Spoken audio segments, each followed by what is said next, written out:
Hi guys, this is R.A. Sweeney here to talk to you a little bit more about the Hadvarim or the Ten Commandments plaque. Today we're going to talk about Commandment 7, which is about fidelity. And it gets translated a lot of different ways, but it's really, don't commit adultery. Um, and so I translated this one very, very differently.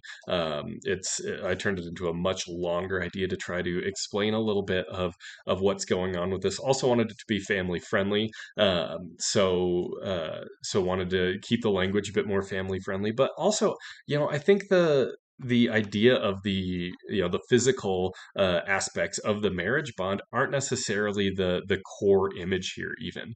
Um, and so I translated a lot differently. So the idea is being faithful to your spouse, and I took it back to Genesis when God creates the woman. She's not named yet, so that's why I'm calling her the woman. She ends up becoming Eve. But when Jesus was asked about divorce, he did the exact same thing. He took it back to this passage to say, let's talk about what marriage was supposed to be, not what you guys have been trying to turn it into.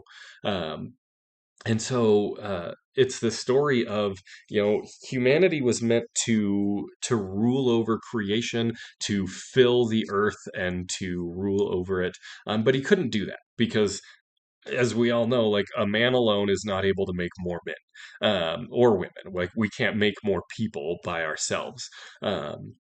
And so, in a similar way, it's put on parallel. We're supposed to fill the earth, which we can't do on our own, but we're also supposed to rule over it. And apparently, we can't do that on our own either. There's this necessity of a union in order to make that happen, and that's where Eve came in, where the woman came in. All the animals were brought, and none of them were going to be able to do what needed to be done. And so, God put the sleep upon Adam, and He took from Adam's side, and He makes a counterpart. And by counterpart, I mean like the opposite, a mirror image. And so it's everything that he isn't, she is, and they're meant to together become a whole. Um, and so I translated that as a life-saving help that completes you is kind of what the Hebrew means. So you've got the ezer, which we translate helper, but it's really more than just like, hey, can you hand me that tool? Great, thank you. That makes me not have to go get it. It's an essential help. It is help that I can't do the thing that I need to do if I don't have. And so it's that sort of helper, and it's the one that completes you in that mirror image sort of idea. Together, we are a whole, and together we're able to do what we need to accomplish. So we're supposed to be faithful to our spouse because that's who our spouse is. God creates our marriage bond in order that we might become that ezer kenegdo, the life-saving help that completes you to each other.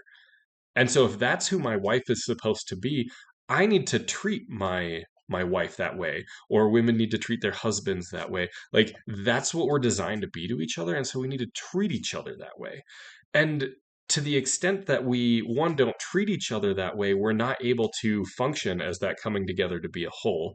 But then when we treat other people that way, it's not just an idea of infidelity. It's not just that idea um, of you were made for someone, but like I am now bonding with someone that isn't going to be that life-saving help that completes me. I am choosing to try to make something fit that doesn't fit. They weren't made to fit the role of my life-saving helper that completes me if they weren't who God made as my spouse. And so all that comes together in this idea of fidelity is like you're chasing after something that's not good, that's not going to produce the sort of life that God has planned for you when you're not faithful. So the idea is like, this is what saves your life. This is what completes you. This is what brings together to make whole so that you can accomplish your mission. And so you'd be an idiot not to do that. There's also elements too of like if I were to I've got a spouse that God made for me, and if I were to be promiscuous, then I am chasing after someone that is meant for someone else, and I'm kind of corrupting that person for whoever they were made for. So I'm taking what isn't meant for me; it's someone else's spouse.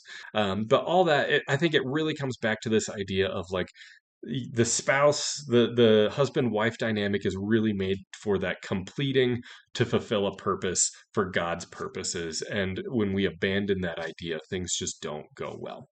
So I think that's really boils down to. That's really what I focused on here. And I hope that kind of explains a little bit more about the plaque.